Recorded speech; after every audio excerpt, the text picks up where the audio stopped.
So in this video, I'm going to answer a question that someone wanted to know. Can keto actually reverse kidney disease? Out of all the things that destroy the kidney, insulin and high sugar is at the top of the list. This is why so many diabetics are getting kidney disease. High levels of glucose and insulin create oxidative damage to 4 tissues.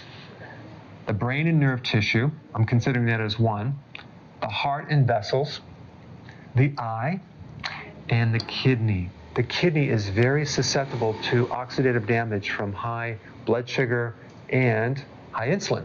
Now, there's a very interesting study that I put a link down below. You can check it out.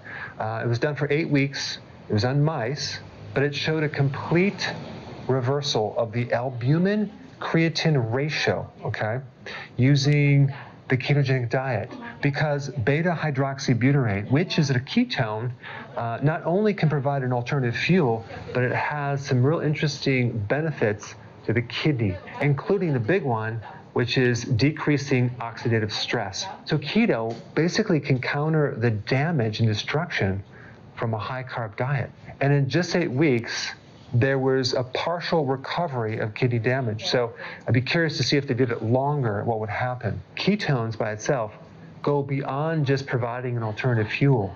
They actually have therapeutic benefits as well. There's different levels of damage to the kidney, different stages, okay? Stage 1, 2, 3, 4, 5, which is end stage renal failure. And in this stage, the kidney, which is a filter, just can no longer filter anymore, can't filter the blood. So you're going to have excessive amounts of certain nutrients and deficiencies of other nutrients. So if you're at this stage, you need to check with your doctor, because you can't just supplement too much potassium, for example. But what I want to talk about is before you get to this stage, okay? I hear this all the time. Oh, I can't take potassium because it's dangerous to the kidney. The true data is that potassium can actually protect the kidney against damage. I'll put some links down below. You can check that out.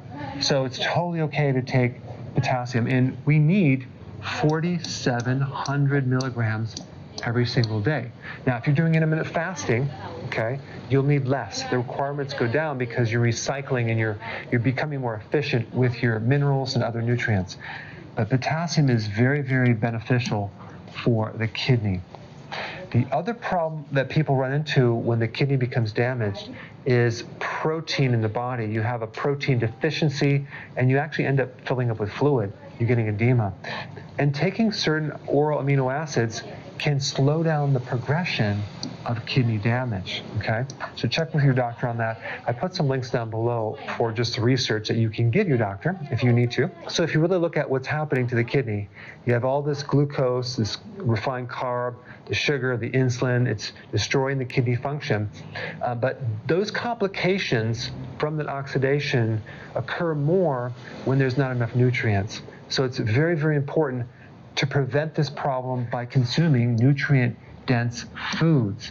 It's the nutrients in the food that protect against the side effects and the complications of the oxidation. And you definitely want to be on a low-carb diet for sure. This is very, very beneficial for the kidney itself. So ultimately, the goal is to prevent this problem. If you're already at stage 5, work with your doctor to see what you can eat, what you can't eat. But I would try to follow a healthy keto plan and intermittent fasting as closely as possible. But there's certain types of foods that you're going to have to avoid. And realize that you do not have to avoid potassium if you're in these earlier stages. All right, thanks for watching. So if you want to get notified with all my content, click the notification bell next to subscribed.